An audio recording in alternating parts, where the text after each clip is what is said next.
Before we dive into the story, drop a comment below and tell us where you're watching from. Enjoy the story. Jack Harrison's knuckles whitened as he gripped the steering wheel of his silver SUV. The endless Nebraska highway stretched before him like a promise of escape, fields of wheat glowing golden in the late afternoon sun. In the rearview mirror, he caught glimpses of his children. Emma with her nose buried in a book, Tyler playing his handheld game, and little Lily fast asleep, her favorite stuffed rabbit clutched against her chest. "Dad, how much longer?" Tyler asked, not looking up from his game. "About 2 more hours until we stop for the night," Jack replied, allowing himself a small smile. "Then tomorrow we'll reach Grandma and Grandpa's place in Colorado." Emma glanced up, her 14-year-old eyes carrying a wisdom beyond her years. "Mom would have loved this trip," she said softly. The familiar ache squeezed Jack's chest. 2 years since Sarah's passing, yet sometimes the grief felt as fresh as yesterday. "Yes, she would have," he managed. The family fell silent again, each lost in their own world as the miles disappeared beneath their wheels. Jack checked his phone. 3 missed calls from Nathan. His business partner could wait. This trip wasn't just about reconnecting with his parents. It was about protecting everything he'd built. An hour later, the blue and white sign for the Plainview rest area appeared on the horizon. Jack signaled and pulled into the nearly empty parking lot. "Bathroom break, everyone," he announced, rousing Lily gently from her slumber. "And maybe we can grab some snacks for the road." The children tumbled out of the SUV, stretching their legs. Emma, ever the responsible oldest sibling, took Lily's hand as they walked toward the brick building. Jack locked the vehicle, pocketing his keys but leaving his phone on the charger. A moment's respite from the constant notifications would be welcome. Inside, fluorescent lights buzzed overhead as they split up, Emma taking Lily to the women's restroom while Jack accompanied Tyler to the men's. The facility was clean but dated, with only an elderly janitor slowly mopping the far end of the tiled floor. "Meet back at the vending machines in 5 minutes," Jack instructed Emma, who nodded before disappearing through the restroom door with her little sister. 5 minutes passed, then 10. Jack stood by the humming vending machines, a growing uneasiness settling in his stomach. Tyler fidgeted beside him, eyeing the candy bars. "Where are they?" Jack muttered, checking his watch again. "Maybe they're still in the bathroom?" Tyler suggested, but Jack was already striding toward the women's restroom. "Emma? Lily?" he called, knocking on the door. No answer. A cold dread washed over him as he pushed the door open slightly. "Girls? Are you in there?" Silence. Jack's heart hammered against his ribs as he fully entered the restroom, finding it completely empty. No sign of his daughters. "Tyler, stay close," he ordered, rushing back out. They checked every corner of the building, called their names, asked the few travelers passing through. No one had seen 2 girls matching their description. The janitor shrugged apologetically. "Ain't seen nobody come out the back way, mister." As daylight faded into dusk, Jack stood in the parking lot, his phone now in his trembling hand as he called the police. Tyler clutched his father's jacket, tears streaming down his face. "My daughters," Jack choked out to the 911 operator. "They're gone. They've just vanished." In Denver, Colorado, an elderly couple sat by their phone, waiting for the call that would announce their son and grandchildren's arrival. The call that would never come. FBI agent Melissa Chen's heels clicked sharply against the linoleum floor of the Plainview Sheriff's Office. 3 days had passed since the Harrisons' disappearance, and the small Nebraska station had become the unlikely center of a growing investigation. "Show me the footage again," she instructed the local deputy, who nodded and replayed the grainy security video. On screen, Jack Harrison and his 3 children entered the rest stop at 5:42 p.m. Emma and Lily headed to the women's restroom, Jack and Tyler to the men's. Then nothing. No footage of any of them exiting through the main doors. "And you've checked all other exits?" Agent Chun asked, eyes narrowed at the screen. "Yes, ma'am. Only other way out is the service entrance. But that camera's been busted for months. Budget cuts," the deputy explained apologetically. Chun pinched the bridge of her nose. What about the SUV? Untouched. Phone inside, still charging. No signs of struggle. The door opened, and an elderly couple entered, their faces drawn with worry. Richard and Martha Harrison had aged a decade in 3 days. Mr. and Mrs. Harrison, Chun greeted them, extending her hand. I'm leading this investigation. I promise you, we're doing everything possible to find your son and grandchildren. Martha clutched a handkerchief, her knuckles white. Jack was so looking forward to this visit. The first since Sarah. Her voice broke. Tell me about your son, Chun prompted gently, guiding them to chairs. Richard cleared his throat. Jack's been through hell these past 2 years, raising those kids alone while running his company. But he's strong. His business partner arrived this morning, Martha added. Nathan Wells. They founded their tech company together 15 years ago. Just closed some big deal. Chun made a note.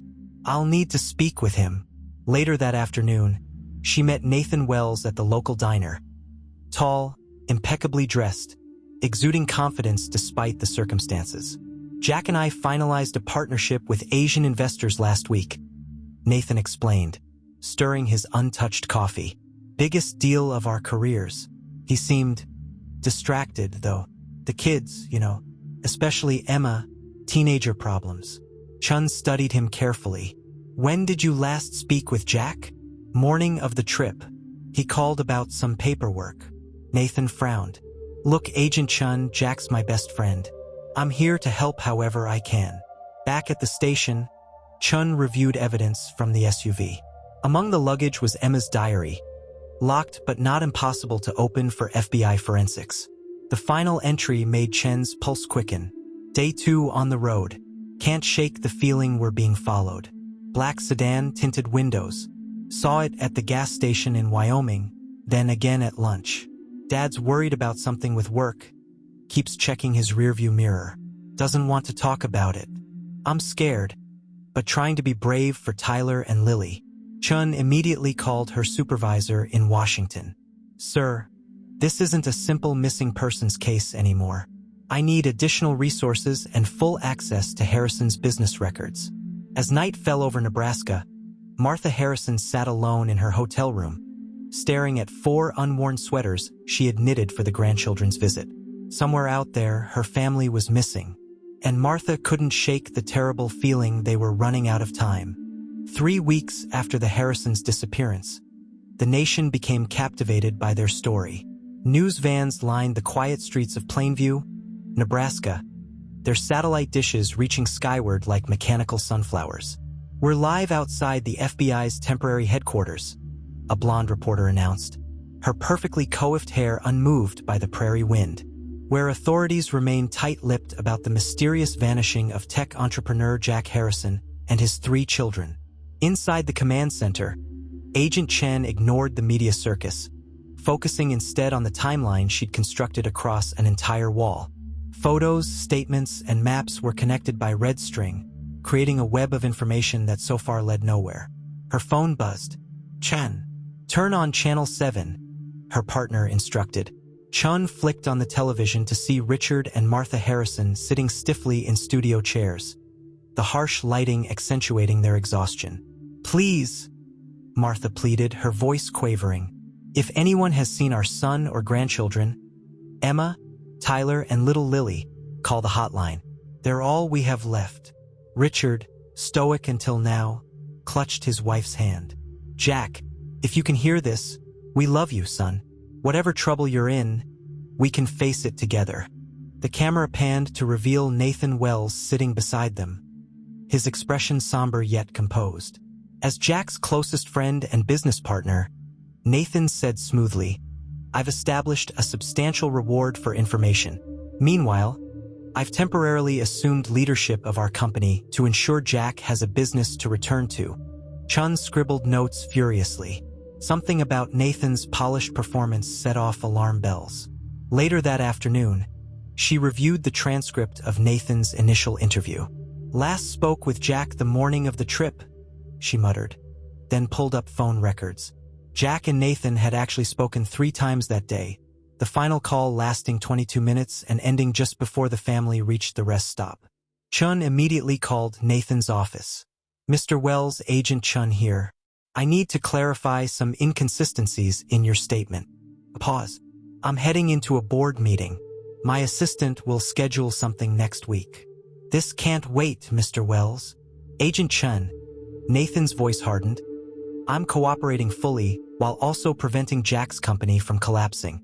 Surely you understand the delicate balance." The line went dead. That evening, Chun received a call from her supervisor in Washington. "The search parameters are being scaled back," he informed her. "Resources are limited, and frankly, the trail's gone cold. Sir, with respect, we're missing something. Harrison's business partner isn't being truthful about. Unless you have evidence connecting Wells to the disappearance, we follow protocol. Weekly updates instead of daily. Limited personnel." Chun stared out her motel window at the news vans already beginning to thin out. Public interest was waning. Soon, the Harrison family would become just another tragic mystery. Their faces relegated to occasional, "Where are they now?" segments. In his luxury apartment overlooking Seattle, Nathan Wells watched the same news coverage, a glass of scotch in his hand. His phone chimed with a text message containing only an address and tomorrow's date. Nathan deleted the message, finished his drink, and opened his laptop. On the screen was a legal document, Petition for Declaration of Absence. His cursor hovered over the submit button. "Just a little longer, Jack," he murmured to the empty room, then clicked. Meanwhile, in a darkened basement somewhere in rural Nebraska, a small flashlight flickered on. Emma Harrison's thin fingers held the dying light steady as she etched another mark on the concrete wall with a rusty nail. 21 days of captivity. Beside her, Tyler and Lily slept fitfully on a thin mattress, while their father's labored breathing filled the damp air. Emma extinguished the light to save the precious battery. In the darkness, she whispered the same prayer she'd repeated every night. "Please find us. Someone please find us." 2 months after the Harrisons vanished, Nathan Wells stood before the Seattle courthouse steps, his expression appropriately solemn for the cameras.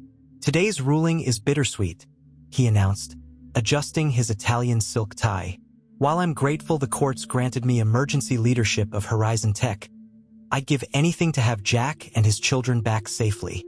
Agent Melissa Chun watched the press conference on her laptop, noting how Nathan's eyes never quite matched his concerned words. She'd been officially reassigned a week ago, but the Harrison case had burrowed under her skin like a splinter she couldn't extract. "Playing the long game, aren't you?" she muttered at the screen, shuffling through financial documents spread across her dining table. The bureau might have moved on, but she hadn't. Her doorbell rang. Chun opened it to find her former partner, Agent Rodriguez, holding a manila envelope. "Technically, I shouldn't have these," he said, slipping inside. "But something's not adding up with Wells." Inside the envelope were Nathan's bank records from the past year, gambling debts in Vegas, suspicious transfers to offshore accounts, and large cash withdrawals. "He's been systematically draining company funds," Rodriguez explained. "Clever enough to hide it from shareholders, but not from a forensic accountant." Chun studied the timeline. This started 8 months ago, well before the disappearance. "Not proof of kidnapping," Rodriguez cautioned, "but definitely motive. What about these documents Jack supposedly signed, giving Nathan contingency control so quickly?" Rodriguez shrugged. "Court found them legitimate. Signature verification checked out." Later that evening, Chun called Martha Harrison, who answered on the first ring. "Agent Chun, have you found them?" Hope still flickered in the elderly woman's voice. "Not yet, Mrs. Harrison. I need to ask about Jack's signature. Would he have signed contingency documents for Nathan?"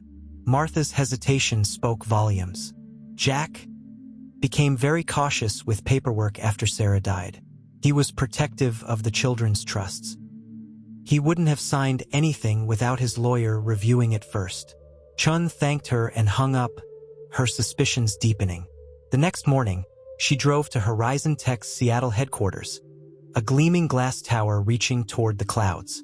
Without official FBI credentials, She relied on an old press badge from her undercover days.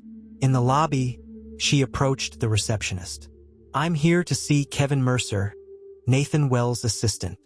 15 minutes later, a nervous young man with wire-rimmed glasses led her to a coffee shop across the street. "Mr. Wells doesn't know I'm meeting you," Kevin whispered, glancing over his shoulder. "I could lose my job." "I'll be discreet," Chin promised. "Tell me about the contingency documents." Kevin fidgeted with his coffee cup. "Mr. Wells had me prepare them months ago, said it was standard practice. But," he lowered his voice further, "the signature date is wrong. Mr. Harrison was in Portland that day at a conference. I booked his hotel myself." Chen's pulse quickened. "Would you testify to that?" Kevin's face paled. "I can't. You don't understand. Mr. Wells knows people. Dangerous people." Before Chun could respond, Kevin's phone buzzed. His eyes widened as he read the message. "I have to go. He knows I'm not at lunch alone." He stood abruptly, nearly knocking over his coffee. "Please don't contact me again." As Kevin hurried away, Chun noticed a business card he'd left behind, deliberately tucked under his saucer. On the back was a handwritten address in rural Nebraska and 3 words, "Old Wilkins Farm." Meanwhile, in the basement where the Harrisons were held, Jack struggled to focus as he signed another document, his hand shaking from weakness and fear. "Please," he rasped to the masked man standing over him. "I've signed everything. Let my children go." "Soon," came the emotionless reply as the man collected the papers. "Mr. Wells sends his regards." In the corner, Emma clutched her siblings close, her once bright eyes now hollow with hunger and despair. But deep within, something else flickered: determination. She'd memorized the captors' routines, counted their footsteps, listened to their muffled conversations, and she'd found a loose brick in the wall. Agent Melissa Chen's rental car kicked up dust along the lonely Nebraska highway. Her supervisor had explicitly denied her request to follow up on the Wilkins Farm lead, so she'd taken vacation days instead. Badge or no badge, she couldn't let this go. After 3 hours of driving, she returned to the Plainview rest area where it all began. The place was nearly deserted now, forgotten by the media and the public. Chun walked the perimeter, retracing steps she'd followed dozens of times before. "Ma'am, can I help you?" A raspy voice startled her. Chun turned to find an elderly man in a gray maintenance uniform, leaning on a mop. His name tag read, Frank. "Just revisiting the scene," she replied, showing her credentials. Frank squinted at her badge. "Thought you FBI folks cleared out weeks ago." "Official investigation continues," Chun lied smoothly. "You were working here that day, weren't you? When the Harrison family disappeared." "Yup, terrible business." Frank shook his head. "Told the other agents everything I saw." Chun nodded, remembering his initial statement, that he hadn't seen anything unusual. But something made her press further. "Did you notice any vehicles by the service entrance that day? Anything out of place?" Frank's weathered brow furrowed. "Well, come to think of it, there was a maintenance van. White, no markings.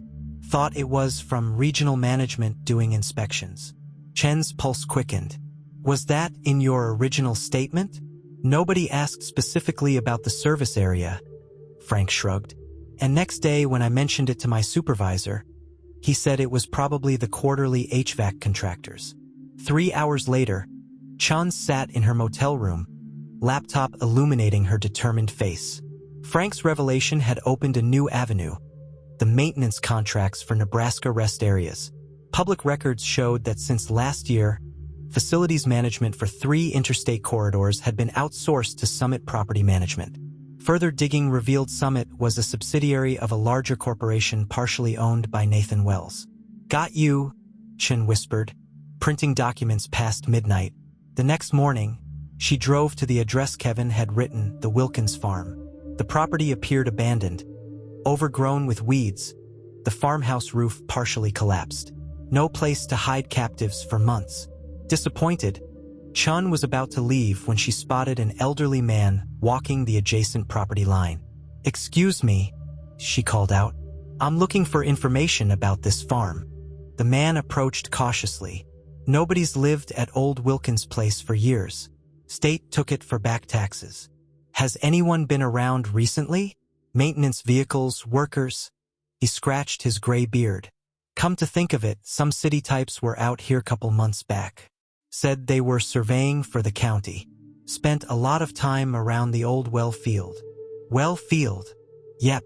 Property has 3 old water wells from when this was working farmland. Most are capped now, but they were poking around out there. He pointed toward a distant grove of trees. Chun thanked him and trudged through knee-high grass to the location. Nothing seemed unusual at first, just a clearing with concrete caps protruding from the ground. But as she examined the area more closely, she noticed fresh tire tracks and recently disturbed soil around one well cap. Kneeling, she found something that made her blood run cold. A small pink hair elastic, the kind a 7-year-old girl might wear. Chun called Deputy Amanda Reyes, one of the few local officers she trusted. I need ground-penetrating radar at these coordinates. Quietly, off the books. That's serious? Reyes asked. I believe the Harrison family might be underground. Meanwhile, in Seattle, Nathan Wells paced his penthouse, phone pressed to his ear. What do you mean there's a problem? He hissed.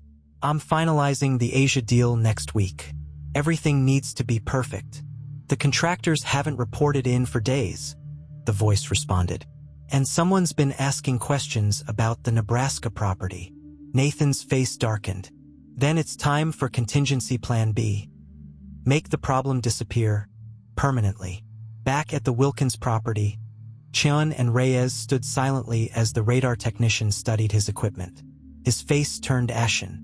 There's definitely a hollow space beneath this cap, he confirmed. And there's movement down there. Multiple heat signatures. Chun and Reyes exchanged glances, both thinking the impossible. After 73 days, could the Harrison family still be alive? Beneath them, Emma Harrison worked frantically at the loose brick, her fingers bleeding as Tyler kept watch. She'd created a space large enough to see through to the next chamber, what appeared to be the bottom of a deep well shaft, with daylight visible far above. A faint sound reached her ears, voices, machinery. Someone was up there. Hello? She screamed with all her remaining strength. We're down here. Help us. In Denver, Richard and Martha Harrison sat in their living room surrounded by photo albums. Today marked 3 months since their family vanished. It doesn't seem right, Martha whispered, touching a photo of Jack graduating college, cleaning out their rooms. Richard squeezed her hand, his own grief etched deeply into the lines of his face. The child psychologist said we need to prepare in case they do come home. They'll need a fresh start, not shrines. The phone rang. Martha lunged for it with the desperate hope that had answered every call for 91 days. Mrs. Harrison? It's Agent Chin. Martha put the call on speaker, hands trembling. Have you found them? There was a pause. I need you to stay calm. We've located what might be a situation. I can't say more over the phone, but don't lose hope. After the call, Martha collapsed into Richard's arms. She found something, Richard. After all this time. Across the country, Agent Chun stood at the edge of the Wilkins property, now transformed into a tactical operations center. Despite the evidence she'd presented, her supervisor had insisted on treating this as a potential crime scene recovery, not a rescue. The unspoken assumption was that after 3 months, they'd be recovering bodies. Infrared confirms 4 heat signatures, the tactical commander reported, consistent with human bodies, but the imaging is unclear on vitals. They're alive, Chun insisted. The technician heard sounds. Agent Chun, her supervisor, cut in. I understand your investment in this case, but I need you to prepare for the worst. And remember, you're here as an observer only. Your unauthorized investigation crossed several lines. Chun bit back her frustration as she watched the rescue team prepare. Everything moved too slowly, equipment being assembled, structural engineers arguing about the stability of the well shaft, medical personnel setting up a triage area. Every minute felt like an eternity. Deputy Reyes approached, offering a cup of coffee. The local news got wind of something happening. They're being held at the perimeter, but word will spread. Chun nodded grimly. Someone should inform Nathan Wells that we've found them. Why alert him? Reyes asked. To see what he does, Chun replied. Innocent people don't flee. Inside the Seattle headquarters of Horizon Tech, Nathan Wells led an executive meeting when his assistant slipped him a note. His composed facade cracked momentarily before he quickly recovered. If you'll excuse me, an urgent matter requires my attention. In his office, Nathan made a flurry of calls, his voice growing increasingly desperate. What do you mean they found the well? Who? The FBI? I paid you to handle this permanently. He slammed down the phone and began rapidly deleting files from his computer, occasionally glancing at the office door as if expecting federal agents to burst through at any moment. Meanwhile, at the farm, Emma Harrison had worked her way through the brick wall into the well shaft. The opening was small, too small for her father or even Tyler, but perhaps big enough for tiny Lily. Lily, sweetheart, Emma whispered. Remember how we practiced? I need you to be brave. The 7-year-old nodded solemnly, her once bright eyes dull in the shadowy light from Emma's nearly dead flashlight. Climb through, then straight up. Look for the light. Scream as loud as you can. Jack stirred on the mattress, too weak from giving his food to his children to do more than murmur. Be careful, princess. Lily squeezed through the opening Emma had created, her small body barely fitting. She began climbing the rusted metal rungs of the ancient well, her arms trembling with each movement. Above ground, the rescue operation halted at a terrifying realization. The well cap had been rigged with explosives. Amateur job, but effective, the bomb technician reported. Designed to collapse the entire well shaft if disturbed incorrectly. Someone wanted to bury whatever's down there. Chen's blood ran cold. How quickly can you disarm it? Hours, maybe. We need specialized equipment. We don't have hours, Chen argued. These people have been trapped for months. They need medical attention now. As the team debated, a faint sound emerged from one of the monitoring devices they'd lowered partway into the well. A child's voice, barely audible. Hello? Please help us. My daddy's really sick. The rescue technician adjusted his equipment. There's movement inside the shaft. Someone is climbing up. Chun rushed to the monitor, heart pounding.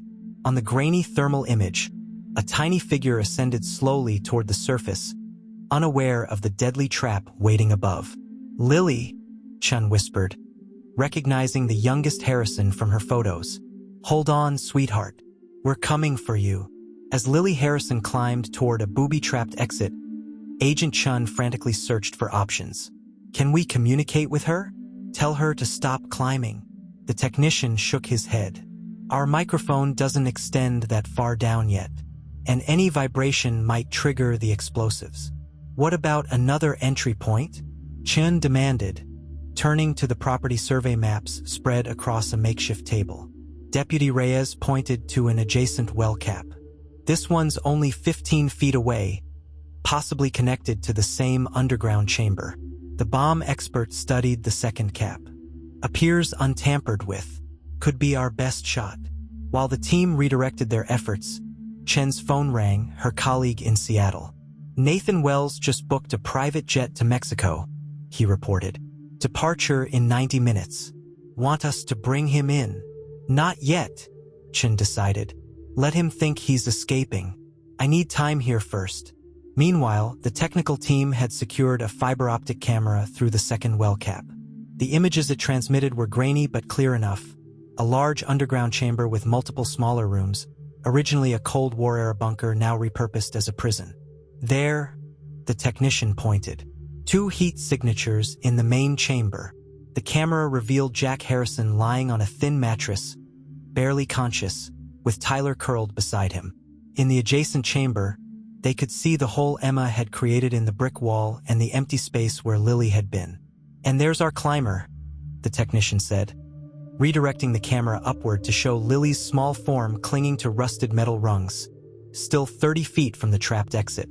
We need to reach them now, Chun insisted. The rescue coordinator nodded grimly. We'll cut through the second cap and send a team down, but it'll take at least an hour to secure the shaft. They don't have an hour, Chen argued, stripping off her jacket. I'm going down. Despite protests, Chen was soon being lowered through the second well shaft. A tactical communication set strapped to her head and a medical kit slung across her chest. The descent seemed endless, the beam of her headlamp illuminating nothing but rough stone walls. When she finally reached the bottom, the stench of human suffering nearly overwhelmed her. She clambered through a narrow passage into the main chamber where Jack and Tyler lay. "Mr. Harrison?" she called softly, approaching cautiously. "I'm FBI agent Melissa Chen. We're here to help you." Jack's eyes fluttered open, confusion giving way to desperate hope. "My girls," he rasped, his voice barely audible. Emma created a passage to the well shaft. "Lily's climbing up," Chen explained, administering emergency fluids to the severely dehydrated man. "But there's a problem, explosives at the top. We need to get her to stop climbing."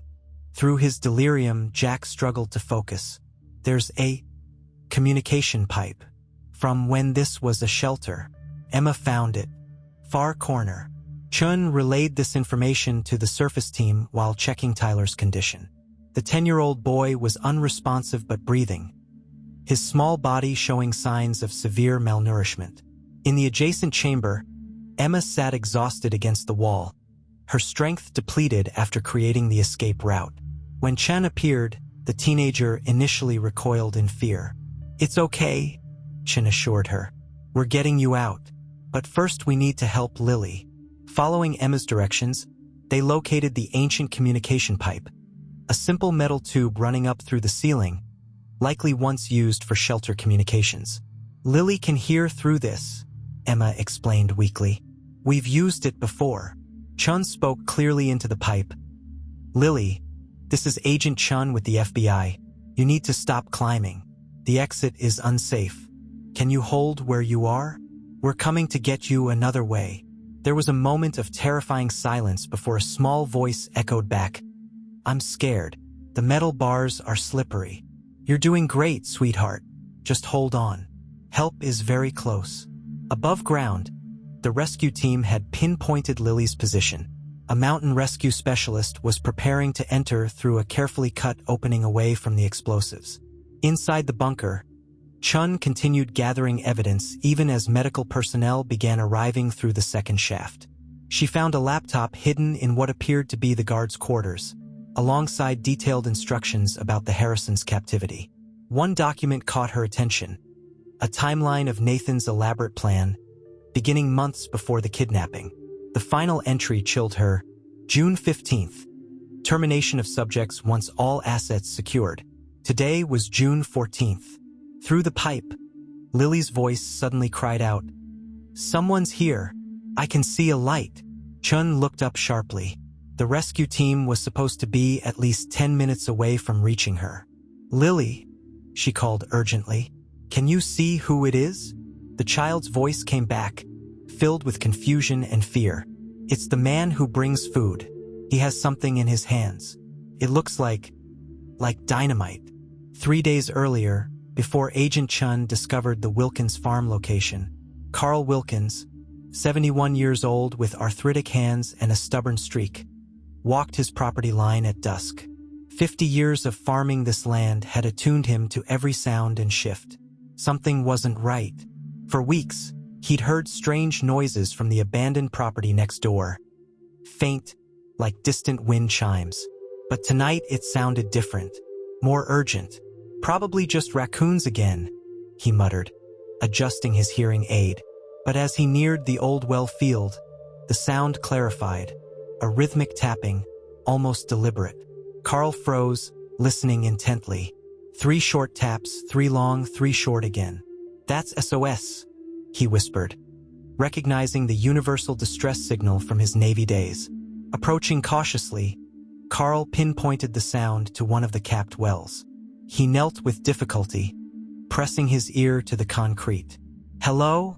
he called. "Anybody down there?" The tapping stopped. Then, so faint he nearly missed it, a child's voice, Please help us. Carl's weathered face paled. His first instinct was to call 911, but wisdom born of decades gave him pause. The property had been visited by officials claiming to conduct tests. Men in unmarked vans who'd warned him away. Something wasn't right. Instead, he called Deputy Amanda Reyes, who'd helped when teenagers vandalized his mailbox last year. Amanda wasn't just an officer. She was Tommy Reyes' daughter. Tommy, who'd saved Carl from drowning in '82. He trusted the Reyes family. "Deputy Reyes," he said when she answered, "you need to come to my place. Alone. Something's wrong at the old Wilkins property." 20 minutes later, Amanda's personal truck pulled into Carl's driveway. No sirens, no lights, as requested. "Mr. Wilkins?" She greeted him, concern evident. "What's this about?" "Hear for yourself," he replied, leading her to the well. Together they listened, Amanda's trained ear catching what Carl had. A child's voice, desperately weak but undeniably human. "There are people down there," she whispered, horror and disbelief mingling in her voice. "Who would do such a thing?" Carl asked. Amanda straightened, her face hardening with determination. "I don't know, but we're getting them out." She reached for her radio, then hesitated. "The department's been compromised before. Let me call someone I trust completely." That someone was FBI agent Melissa Chun, who'd left her card with explicit instructions to call if anything unusual surfaced about the Harrison case. After speaking with Chun, Amanda turned to Carl. "Help is coming, but we need to keep this quiet for now. Whoever put those people down there might be watching." Carl nodded solemnly. "My barn has a clear view of the well field. We'll watch from there." For the next 72 hours, Carl and Amanda maintained a vigilant rotation, observing the property through Carl's old hunting scope. They witnessed a van arrive late one night, 2 men checking the well cap before departing. "They're making sure their prisoners are still secured," Amanda noted grimly. "Bastards," Carl muttered, his gentlemanly demeanor cracking with righteous anger. When Agent Chun finally arrived with her unofficial team, Carl provided detailed information about the property. The underground bunker system built during the Cold War, the connecting well shafts, everything he remembered from decades of neighboring the land. Now, as crisis unfolded with Lily trapped in the booby-trapped well shaft and an armed man approaching, Carl refused evacuation. "This is my neighboring land," he insisted. "I know every inch better than any map." It was Carl who remembered the drainage tunnel, a narrow passage built to prevent flooding in the underground chambers. "Southeast corner of the property," he told the tactical team. "Comes out by the creek bed. Big enough for a man to crawl through. Used to be sealed with an iron grate, but that rusted through years ago." The team commander immediately redirected resources. "If we can access the well shaft from below through this tunnel, we can reach Lily before he does." Agent Chun finished over the radio from within the bunker. Carl watched as elite tactical officers disappeared into the overgrown creek bed. His weathered hands gripped the fence post, knuckles white with tension. "Hold on, little one," he whispered. "Just a little longer." In the well shaft, Lily Harrison pressed herself against the cold stone wall, trying to make herself invisible as the beam of light grew closer from above. Her small fingers, raw and bleeding from the climb, clung desperately to the rusted rung. The man's voice drifted down. "I know you're in there, kid. Might as well come on up. It'll be over quick." Below in the bunker, Emma screamed into the communication pipe. "Lily, hide!" Agent Chun keyed her tactical radio. "Target is at the top of the primary well shaft with explosives. Child is approximately 30 feet down. Team status." The response came through garbled but clear enough. "Entering drainage tunnel now. 5 minutes to intercept."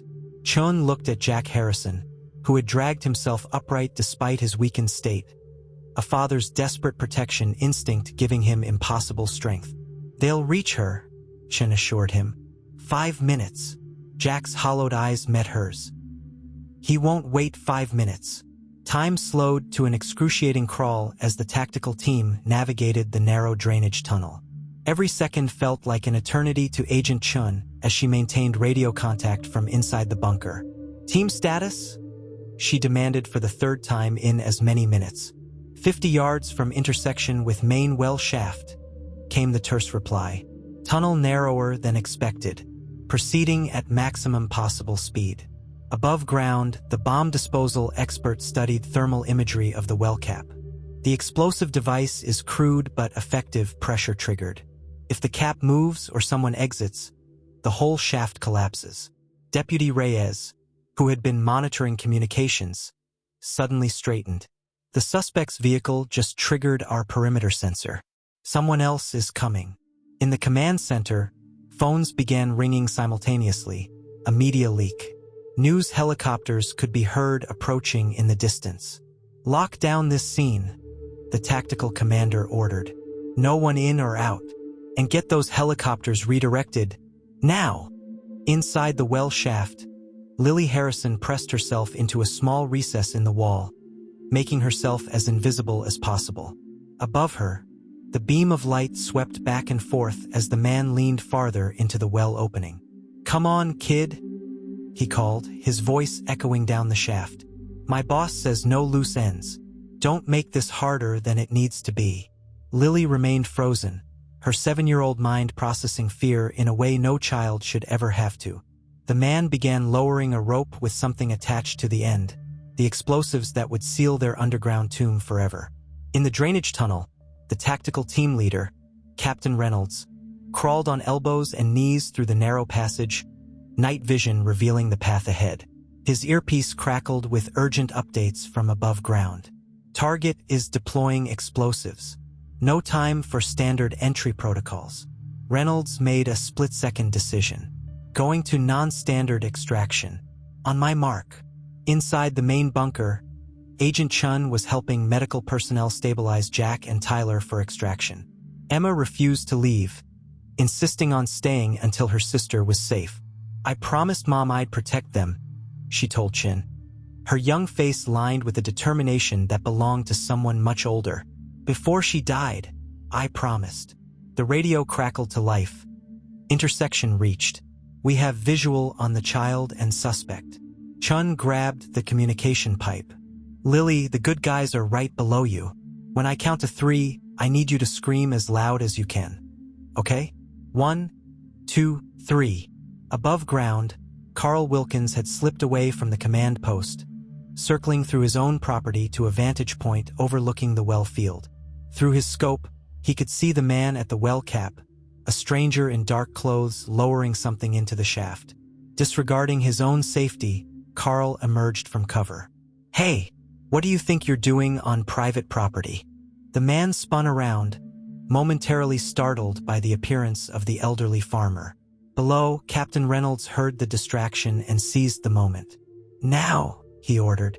As Lily let out a piercing scream that echoed through the shaft, Reynolds fired a specialized non-lethal round upward past her.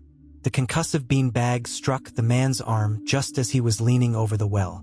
The suspect staggered back, dropping the explosive device, which swung wildly on its rope inside the shaft. The tactical team burst from the drainage tunnel opening, one officer securing Lily while others scaled the shaft toward the top. "Target neutralized," came the report moments later. "Child secure." A cheer erupted in the command center as the news spread. Medical teams rushed forward with a specialized extraction basket to bring Lily to the surface through the second well shaft. Agent Chun embraced Emma, who collapsed in tears of relief. "They got her. Lily's safe." Jack Harrison, barely conscious on his stretcher, managed a weak smile as Chun leaned down to deliver the news. "Your daughter is safe, Mr. Harrison. All your children are safe now." As the family was carefully extracted from their underground prison, media converged on the scene. The story exploded across networks, the miraculous rescue of the Harrison family after 3 months of captivity. In the chaos, few noticed Deputy Reyes quietly handcuffing the man from the well, Kevin Mercer, Nathan Wells' assistant, who had cracked under pressure when the FBI closed in on his boss. "He said it was just business," Kevin babbled as they led him away. "He said no one would get hurt. It wasn't supposed to be like this." As medical helicopters prepared to transport the family to the nearest trauma center, Agent Chun received an urgent call. Agent Chun, her colleague in Seattle, reported, Wells never boarded his flight. He's disappeared completely. Chun watched as Lily, wrapped in thermal blankets, was carried toward a waiting helicopter, the child's eyes meeting hers briefly, haunted, yet somehow still holding a flicker of resilience. Find him, Chun ordered. Whatever it takes. The private room in Omaha's University Medical Center was filled with beeping monitors and the antiseptic smell of hospital care.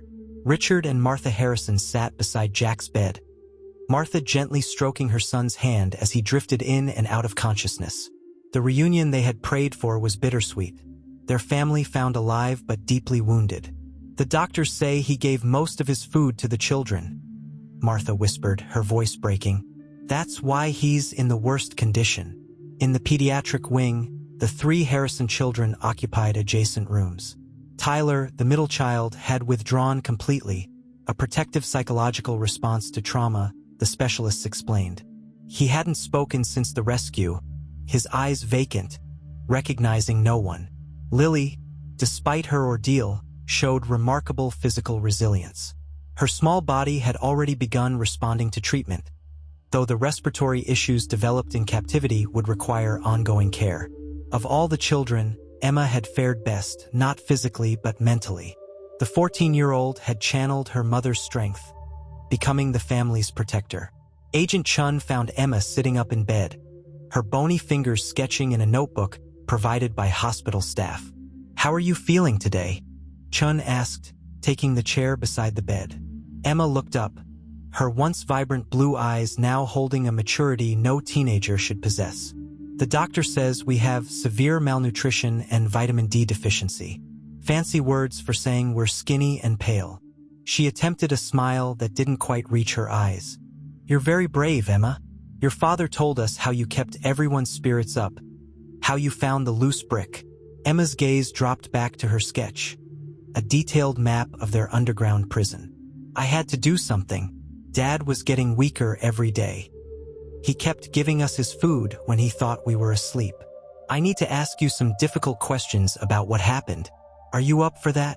Emma nodded. I've been waiting. I want to help catch the man who did this to us. Over the next hour, Emma recounted their ordeal with remarkable clarity.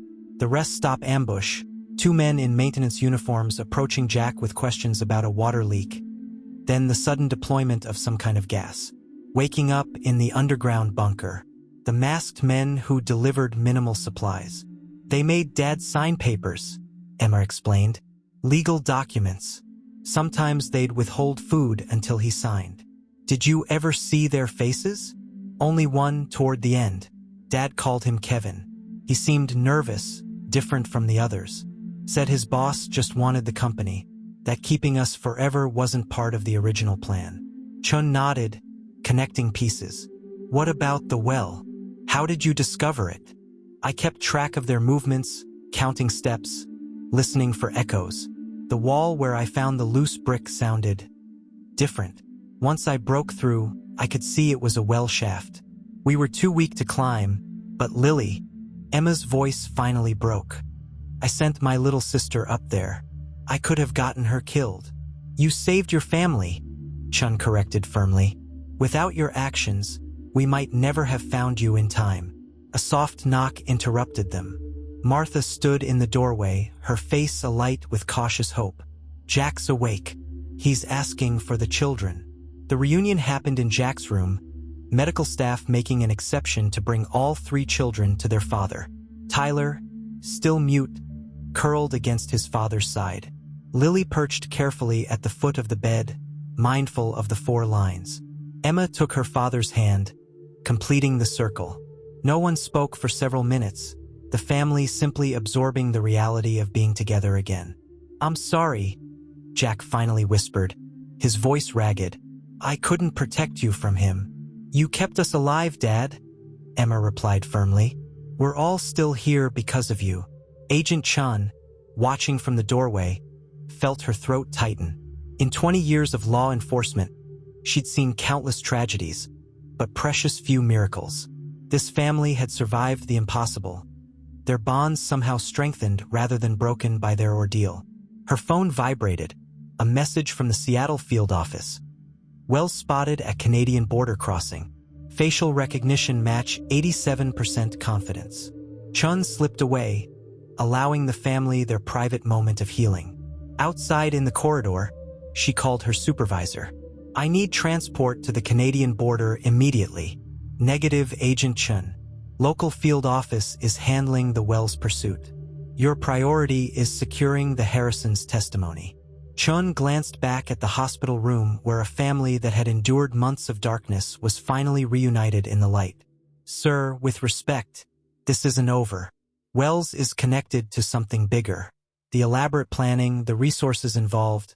This wasn't just about taking over a company. The Harrisons are still in danger as long as he's free. Pause.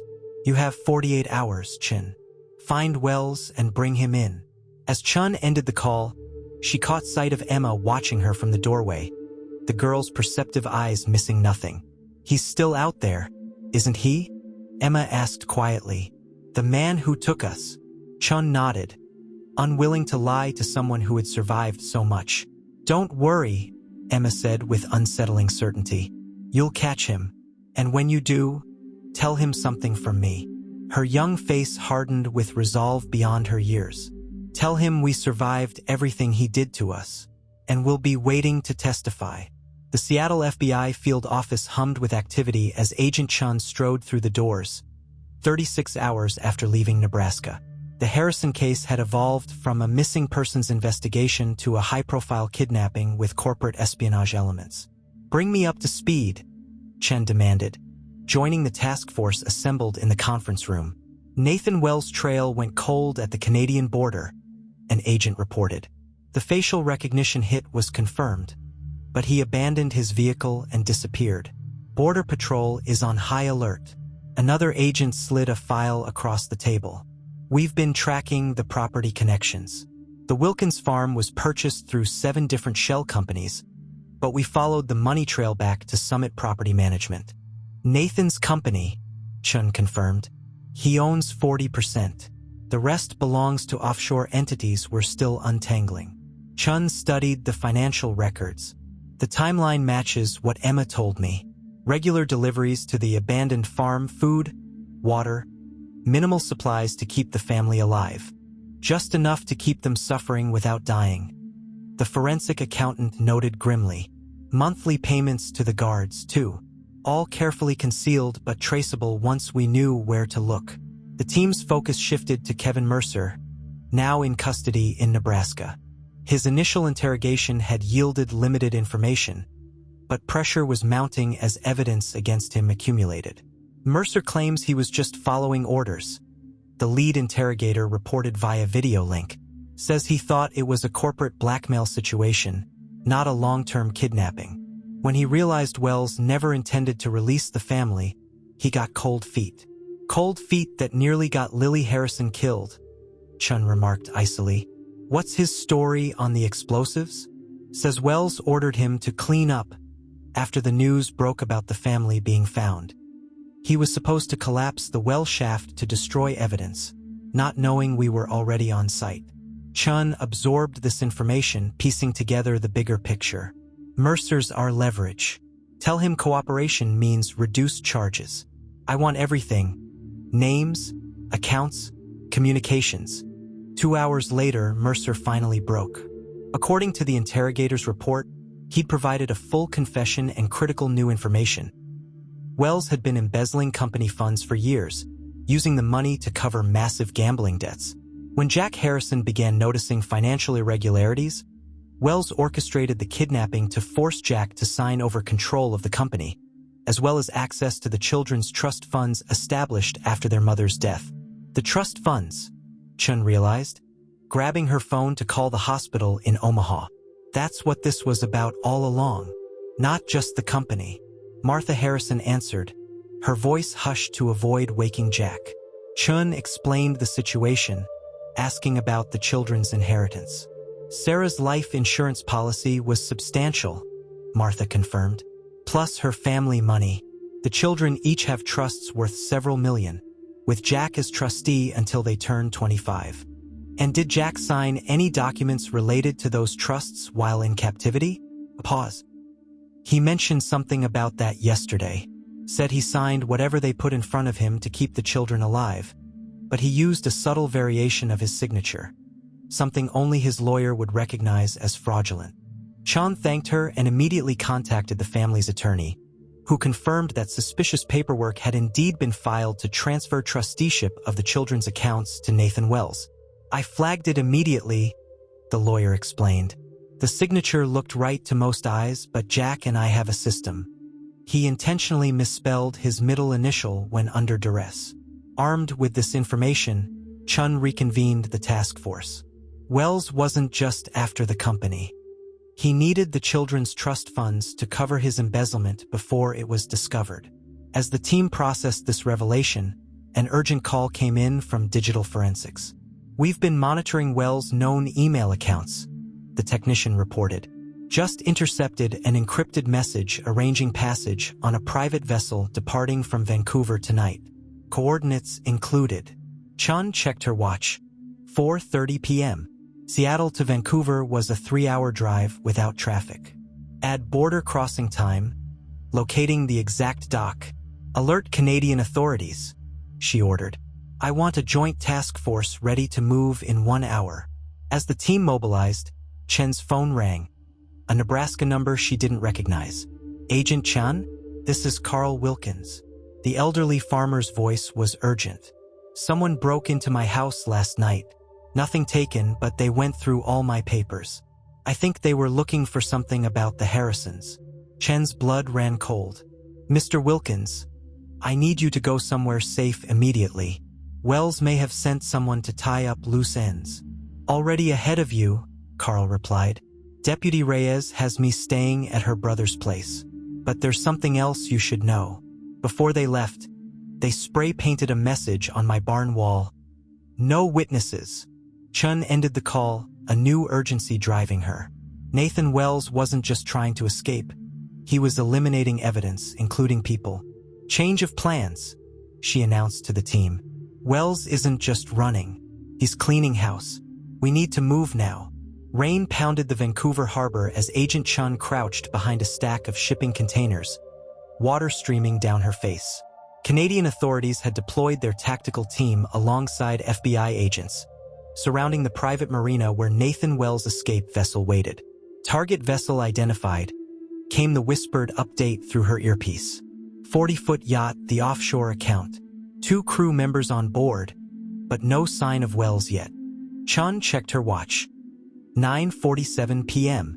The encrypted message had specified a 10 p.m. departure. They were cutting it close.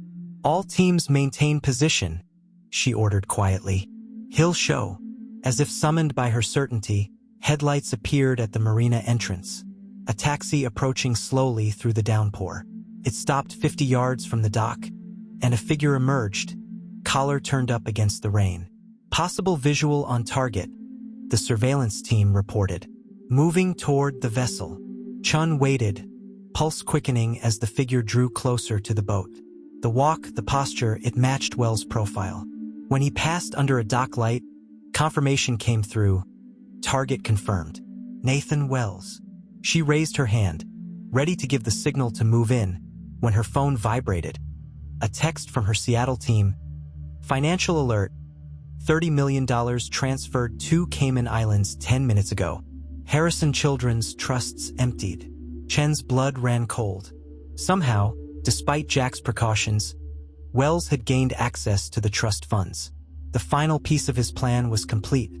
He could disappear with millions, vanishing into a life of luxury beyond extradition. All teams, execute now, she commanded, breaking cover as officers converged from all directions. Wells froze on the gangway, then bolted toward the yacht. The vessel's engines roared to life, crew members clearly prepared for a quick escape. FBI, stop where you are, Wells, Chun shouted, weapon drawn as she sprinted down the dock.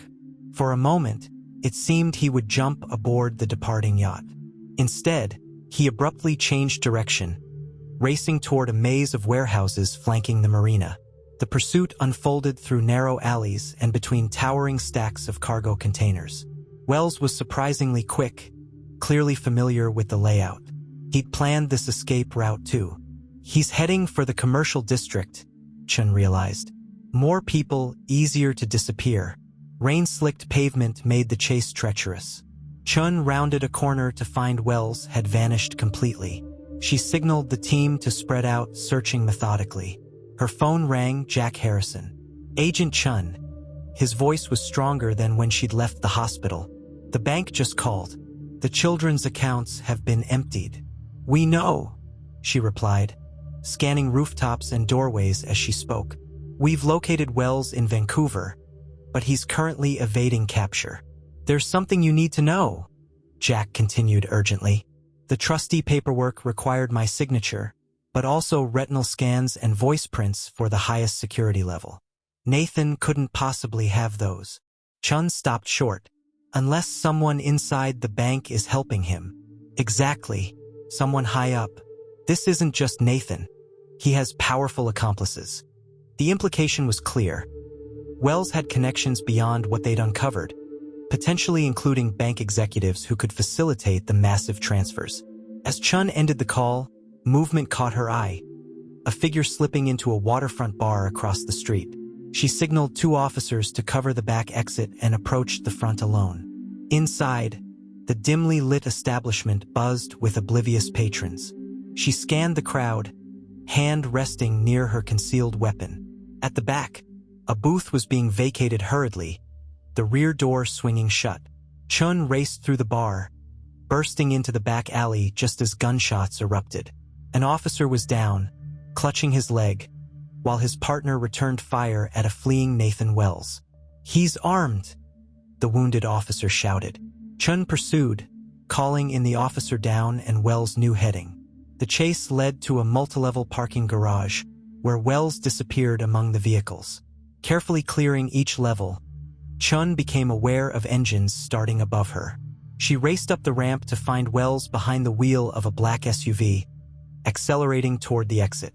With no clear shot that wouldn't endanger civilians, Chun could only watch as the vehicle sped away, directly into the roadblock Canadian authorities had established around the perimeter.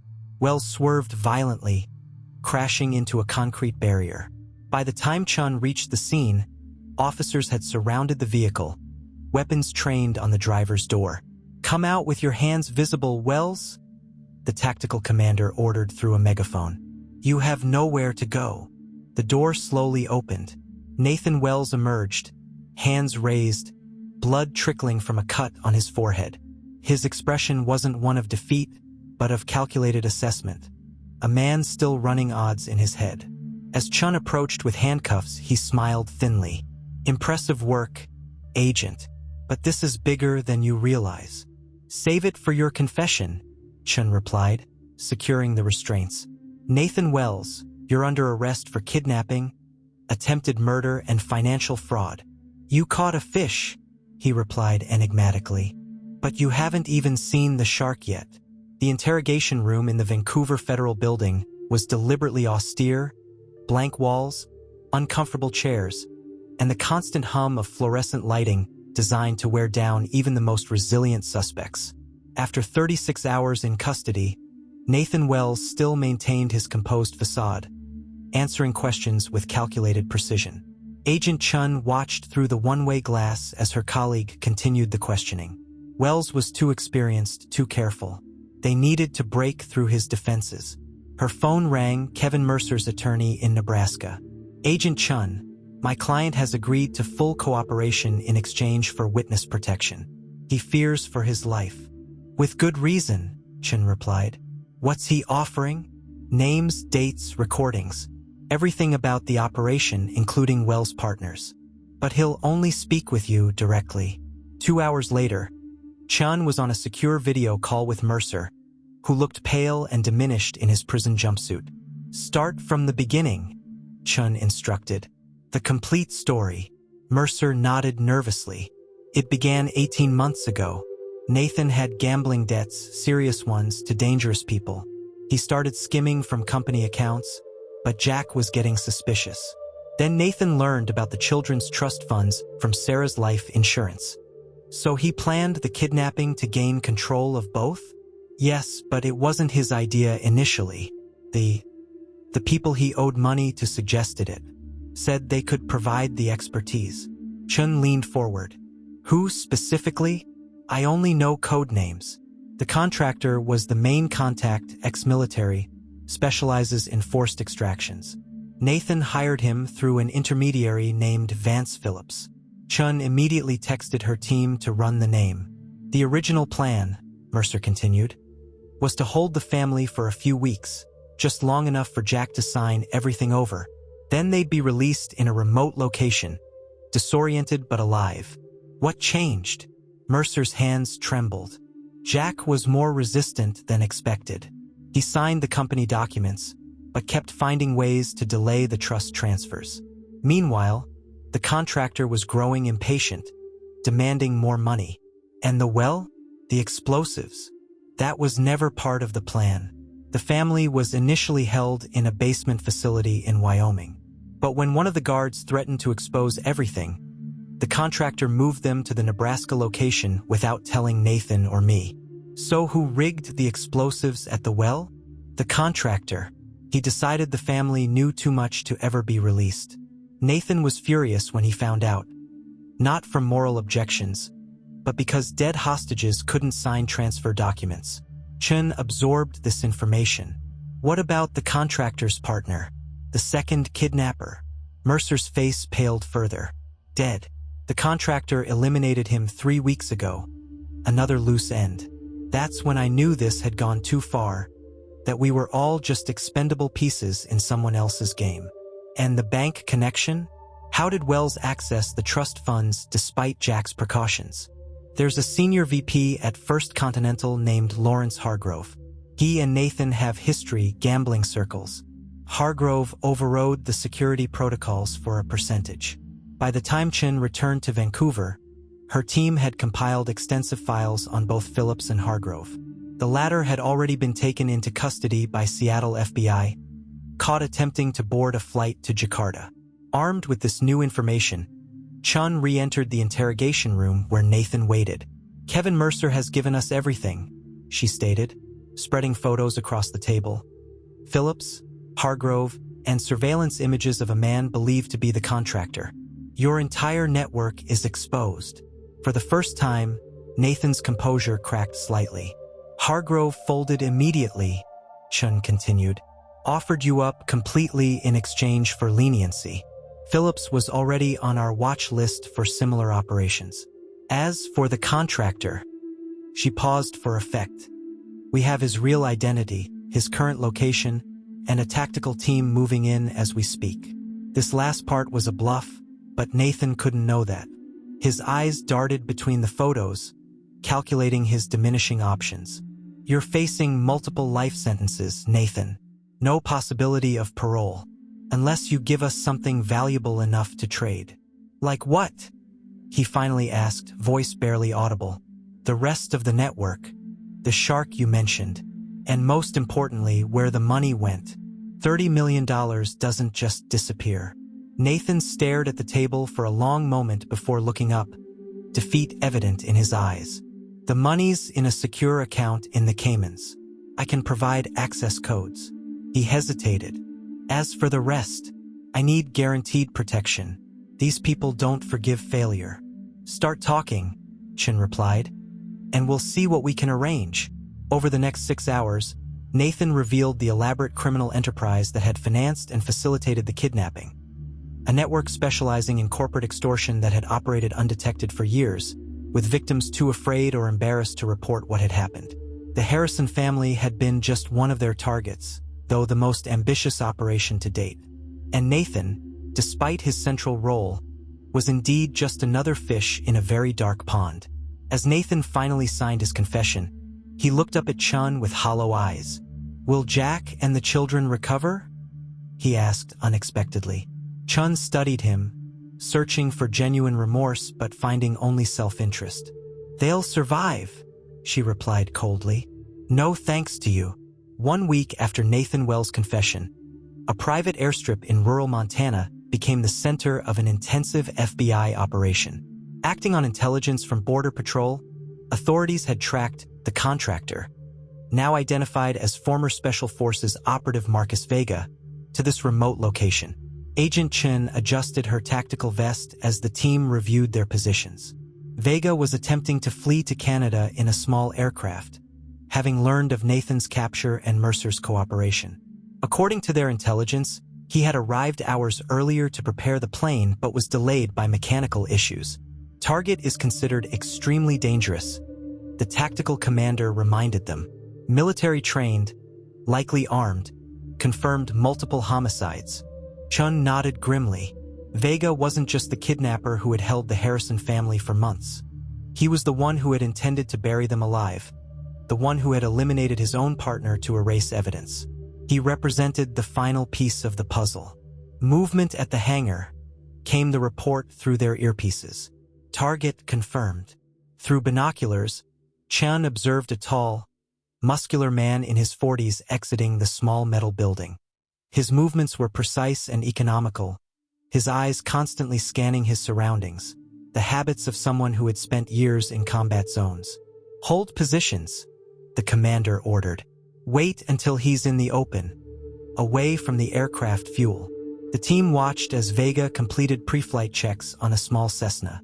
Just as he was about to board, a pickup truck approached the airstrip, the property manager arriving for routine maintenance, completely unaware of the operation in progress.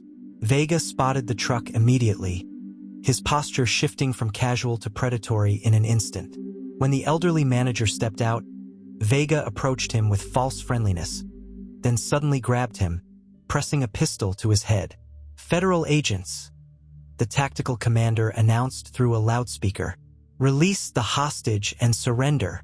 Vega dragged the terrified manager toward the hangar. "Back off or he dies. Clear a path to the aircraft." "We can't risk a civilian casualty," the commander muttered to Chun. "We might have to let him board, then intercept in the air." Chun studied Vega's movements, remembering the details Jack Harrison had shared during his recovery. "He's not planning to release the hostage either way," she concluded. "He doesn't leave witnesses." Making a split-second decision, Chun stepped forward with her hands visible, weapon holstered. "Marcus Vega," she called. "I'm Agent Chun, the one who found the Harrison family, the one who tracked down Nathan Wells and Kevin Mercer. I'm the one who dismantled your entire operation." Vega's cold eyes fixed on her, exactly as she'd intended. "Every predator has an ego. You've been operating for years," Chun continued, slowly moving closer. "Corporate extortion, blackmail, kidnapping. 8 operations by our count. The Harrisons were just the latest."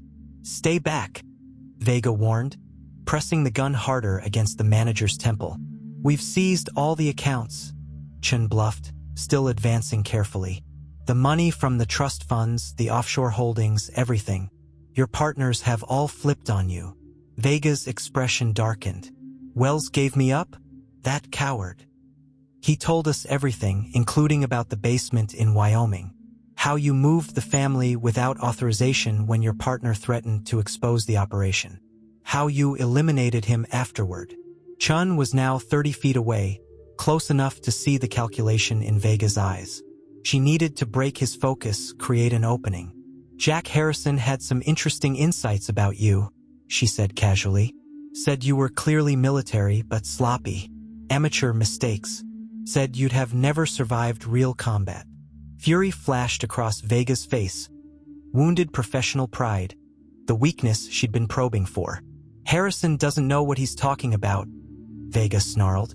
"I kept them alive for months when the plan was to eliminate them immediately." The hostage, sensing his captor's distraction, suddenly dropped his weight, breaking Vega's grip just enough to stumble forward. In that split second of confusion, tactical snipers fired. Vega collapsed, wounded but still conscious, his weapon clattering across the tarmac. Chun approached cautiously as the team secured him. "You have no idea what you've stepped into," Vega gasped as medical personnel attended his shoulder wound. "This goes beyond Wells, beyond me. There are people you can't touch." "We'll find them too," Chun promised, watching as he was loaded into an ambulance under heavy guard. The airstrip manager, shaken but unharmed, approached Chun. "Thank you," he said simply. "I thought I was dead." Chun nodded, her phone already ringing. "Jack Harrison. We got him," she reported. "The last one. Vega is in custody." Jack's relieved sigh was audible. "Is it really over?" Chun watched the ambulance depart, considering Vega's ominous warning about people they couldn't touch. "The immediate threat is neutralized," she answered carefully. "Your family is safe now." As she ended the call, Chun couldn't shake the feeling that while this chapter was closing, the book itself remained unfinished. But that was tomorrow's battle. Today, she had fulfilled her promise to the Harrison family. Justice, if not complete, had at least begun.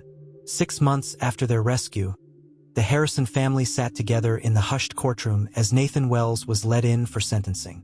Jack, now restored to health, wrapped a protective arm around Emma, who had insisted on delivering a victim impact statement. Tyler, still quieter than before their ordeal but slowly recovering his voice, held Lily's hand tightly.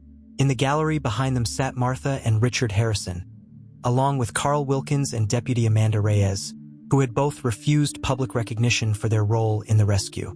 Agent Chun occupied the seat at the end of their row, her presence a quiet reminder of the justice she had helped secure. The judge, a stern woman with silver hair, addressed the court. "Nathan Wells, you have been found guilty of kidnapping, attempted murder, fraud, and conspiracy. Before I pass sentence, the court will hear from one of your victims." Emma rose, her slender frame now healthier but still carrying the shadows of captivity. At 14, she looked older than her years, her eyes holding a wisdom forged in darkness. "My name is Emma Harrison," she began, her voice steady despite the tremor in her hands. "6 months ago, my father, my brother, my sister, and I were rescued from an underground prison where Mr. Wells and his associates kept us for 93 days. She paused, gathering strength. "I counted every single one of those days with marks on the wall. I watched my father grow weaker as he gave us his food. I heard my little sister cry herself to sleep, asking when we could go home. I saw my brother retreat into silence when the fear became too much to bear." The courtroom was utterly silent as she continued. "Mr. Wells, you didn't just take our freedom. You tried to take our future, our trust, and our ability to feel safe in the world. But there's something important you should know." Emma's voice strengthened. "You failed." She gestured to her family. "We survived. We're healing. My father is running his company again with new partners who value integrity. My brother is playing baseball this season. My sister just celebrated her 8th birthday with a party full of friends and laughter."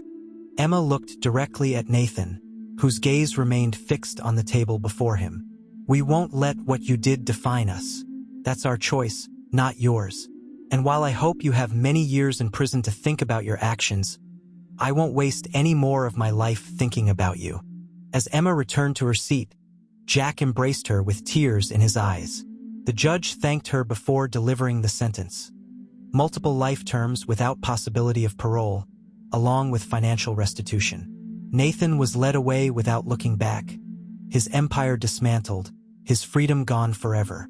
Outside the courthouse, spring sunshine bathed the family as they stood together on the steps. Reporters called questions, but Jack politely declined interviews, guiding his children toward their waiting car. Agent Chun approached to say goodbye. "The funds from the children's trusts have been fully recovered," she informed Jack. "The forensic accountants traced every penny." "Thank you," Jack said warmly. "For everything. We wouldn't be here without you." Chun smiled, watching as Lily tugged at her father's sleeve. "Dad, can we still go to Colorado? You promised." "Absolutely, Princess. Grandma and Grandpa are expecting us next week." As the family departed, Chun turned to find Carl Wilkins waiting nearby. "Heading back to Nebraska?" she asked. The elderly farmer nodded. "Got crops to tend. Life goes on." "You're a hero, Mr. Wilkins. You saved 4 lives by paying attention to that tapping sound." Carl shrugged modestly. "Just did what anyone would do. Glad to see them healing." Later that evening, the Harrison family gathered in their rebuilt living room. Emma was working on a school assignment, an essay about heroes. Tyler was actually speaking about his baseball practice. Lily was drawing pictures of their upcoming trip to Colorado. Normal family moments that once seemed impossibly lost. Jack watched them, his heart full.